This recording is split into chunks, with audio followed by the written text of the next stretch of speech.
Governor Huntsman, thank you very much for taking the time to speak with RightMichigan today. First question I have to ask, are you considering a run for the presidency in 2012? It would be presumptuous for anybody to leap to any conclusions like that.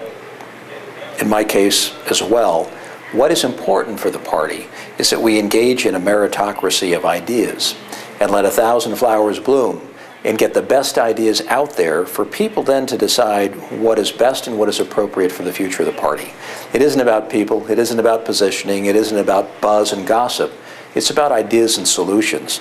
And I think it's important for every good Republican governor to get out there and talk about the ideas that have been successful in his or her state.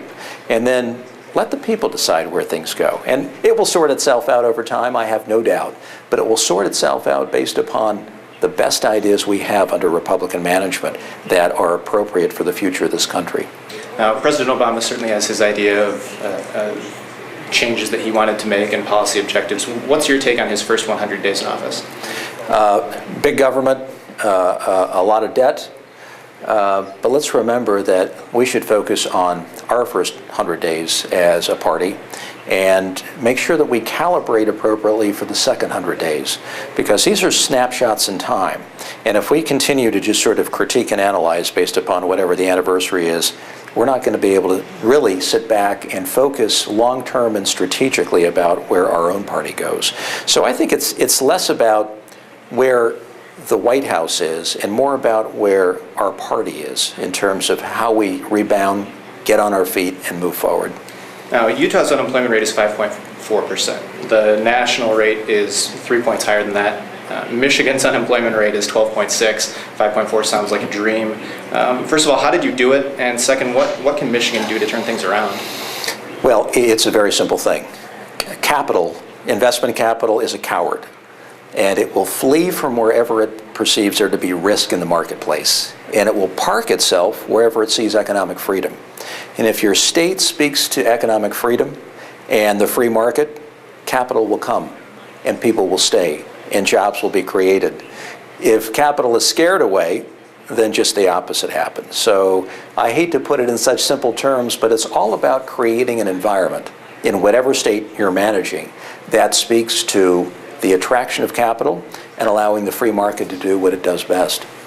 You've developed a reputation as a reformer on the education issue, especially when it comes to parental choice. Why is parental choice so important, and is it effective?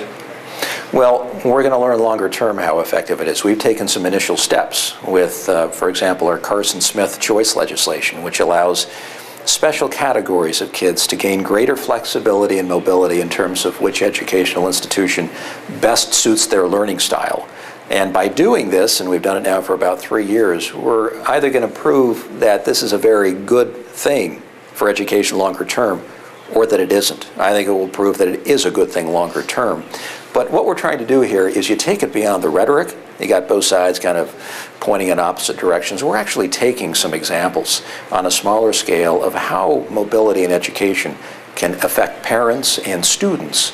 And then you translate it to a bigger stage, continue proving the point, and then you've got a whole lot of people who are able to look at the data and the results, and they become convinced themselves. I think it's a very important part of the whole debate. Debate is good for the sake of debate, but at some point you need a test case, you need a model that actually proves a point in real terms.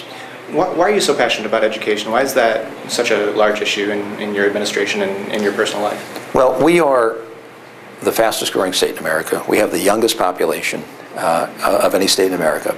And when you look at how complex and confusing and competitive the world stage is that these kids are stepping out into, it is so unlike my generation or my parents' generation.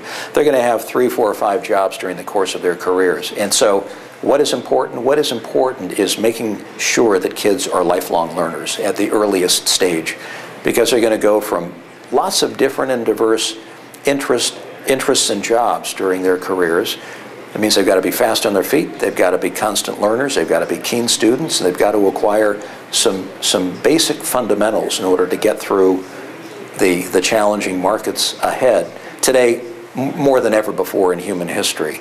And so that all starts at a young age. If you get early childhood development locked in by 3rd or 4th grade, reading fundamentals, writing fundamentals, and math, chances are that child is going to do okay. And if not by that point, then you're going to have to kind of retool the way in which you're delivering education so that you can catch those kids before it's too late. And last question, RightMichigan.com is a community blogging site, so I have to ask the prerequisite new media question. What role do you see the new media playing in the public policy debates and the campaigns of the future in 2010 and 2012 going forward? The expansion of democracy in our great republic. And that is every citizen gets a voice. It means there is more access to information than ever before.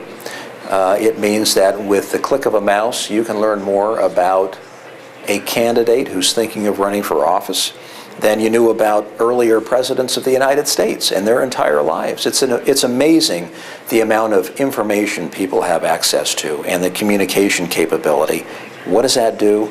That enhances the overall understanding that the voters have about the candidate and about what it is they stand for, which makes them a more informed voter, which strengthens and enhances our own democracy, which is a good thing longer term.